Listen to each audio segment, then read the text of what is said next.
Իսրայելը թիրախ է դարձրել Գազայի Ռաֆահ շրջանում մարդասիրական հիմնադրամի օգնության կենտրոնը։ Զոհվել է 24 պաղեստինցի, կան տասնյակ վիրավորներ։ ՄԱԿ-ի գլխավոր քարտուղար Անտոնիո Գուտերեշը կոչ է արել անկախ հետաքննություն անցկացնել Գազայի հատվածում մարդասիրական օգնություն փնտրողների զանգվածային կրակոցների վերաբերյալ, որոնց մասին ամեն օր հաղորդվում է մայիսի 27-ից ի վեր, երբ Գազայի օգնության կենտրոնը սկսեց իր գործունեությունը։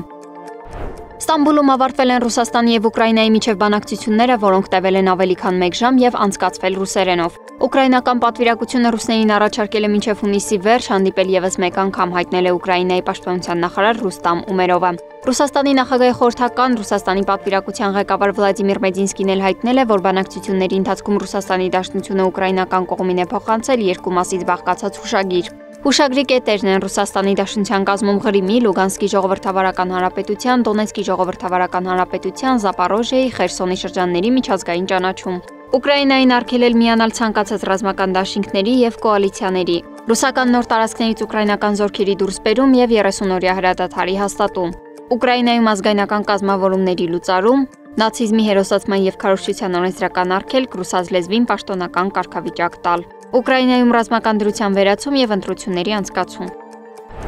Ուժգին երկրաշարժեր են գրանցվել Ադրբեջանում եւ Թուրքիայում։ Ադրբեջանում երկրաշարժի մագնիտուդը կազմել է 3.6, Թուրքիայում 5.8։ Թուրքիայի Մարմարիս քաղաքում տուժել է առնվազն 69 մարդ։ Մարդիկ խոճապահար ցատկել են բարձրարկ շենքերի պատուհաններից, իսկ 14-ամյա մի աղջիկ մահացել է խոճապային նոպայի հետևանքով։ Բնակելի շենքերում վնասներ չեն գրանցվել։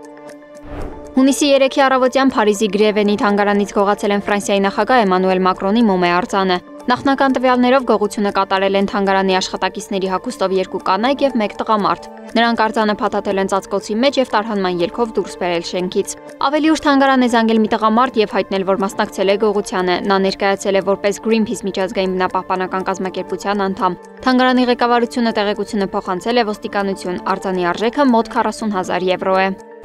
Իտալիայի էթնահրաբուխը կրկին ժայթքել է հարավարևելյան խառնարանի մի մասի փլուզումից հետո, որի հետևանքով ծխի եւ մոխրի ամպեր են բարձրացել հրաբխից մի քանի կիլոմետր բարձրության վրա։